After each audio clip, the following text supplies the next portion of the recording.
हिंदू धर्म में किसी भी शुभ कार्य या तीज त्योहार एवं पूजा के समय कलावा या मौली कलाई पर बांधने का विशेष महत्व होता है। लेकिन क्या आपने कभी सोचा है कि आखिर मौली या कलावा कलाई पर क्यों बांधा जाता है? इस परंपरा का क्या महत्व है और इसकी शुरुआत कैसे हुई? मौली का शाब्दिक अर्थ होता है सबसे ऊपर और इसे कलाई पर बांधने की वजह से कलावा भी कहा जाता है। कहते हैं कि मौली का वैदिक नाम उपमणिबंध है और इसका अर्थ सिर से भी निकाला जाता है।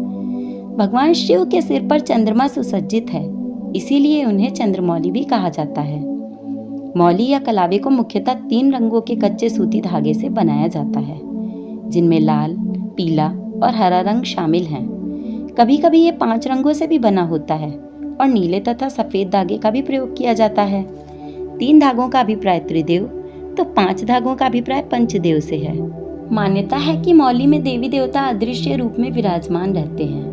शास्त्रों के अनुसार कलावे को कलाई पर सिर्फ 3 बार लपेटना चाहिए। ऐसा करने से त्रिदेव ब्रह्मा, विष्णु तथा महेश तीनों का आशीर्वाद मिलता है। साथ ही तीनों देवियों सरस्वती, लक्ष्मी और पार्वती जी की अनुकूलता भी मिलती है। कलावा बांधते समय एक मंत्र भी बोला जाता है, जो ये है: येन बद्धो बलि राजा दानवेंद्रो महाबला तेन त्वाम प्रतिबद्धनामि रक्षे माचल माचला। अर्थात जिस सूत्र से महान शक्तिशाली दानवेंद्र राजा बलि को बांधा गया था, उसी से मैं तुम्हें बांधता हूँ, जो तुम्हारी रक्षा करेगा। कलावा पहनने से ग्रहों को भी मजबूती मिलती है। लाल रंग का कलावा मंगल ग्रह को बलि करता है, तो पीला कलावा बृहस्पति को शुभ करता है, जिससे जीवन में सुख शांति आती है। कलावा बांधने का वैज्ञानिक महत्व भी है। शरीर के ज्यादातर अंगों तक पहुँचने वाली नसें कलाई से होकर गुजरती हैं। कलाई पर मौली बांधने से इन नसों की क्रिया नियंत्रित रहती है। इससे वात, पित्त और कफ की समस्या नहीं होती। Blood pressure, heart attack, diabetes और लकवा जैसे रोगों से बचाव के लिए भी मौली बांधना हितकर बताया गया है। नवीन वैज्ञानिक अनुसंधानों में भी अब ये बातें सत्य सिद्ध हो रही हैं। हाथ पर मौली या कलावा बांधने के विषय में कई लोक कथाएं प्रचलित हैं। कहते हैं कि प्राचीन काल में वृत्तासुर नामक राक्षस के आतंक से पृथ्वी को मुक्ति दिलाने के लिए देवताओं को उससे युद्ध करना पड़ा।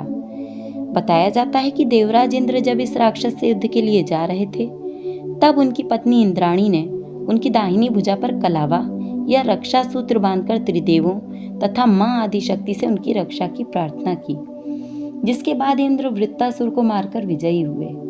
तभी से मौली बांधने की परंपरा चली आ रही है। एक मान्यता ये भी है कि राजा बलि को अमरता का वरदान देने के लिए भगवान विष्णु ने उनके दाहिने हाथ पर कलावा बांधा था। कलावे को धारण करने एवं उतारने के भी कुछ नियम हैं। शास्त्रानुसार पुरुष तथा अविवाहित स्त्रियां दाएं हाथ में तथा विवाहित स्त्रियां बाएं हाथ में कलावा बंधवाती हैं। जब भी कोई पंडित या शास्त्री आपके हाथ में कलावा बांधे, तो उस हाथ की मुट्ठी बंद करें तथा दूसरा हाथ सदैव सिर के पीछे लगा लेना चाहिए।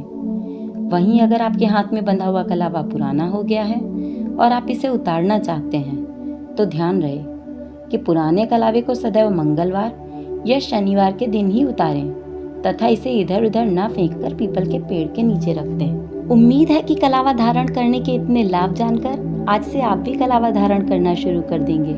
और यदि आप पहले से ही मौली धारण करते आ रहे हैं, तो हमें कमेंट करके जरूर बताएं। धन्यवाद।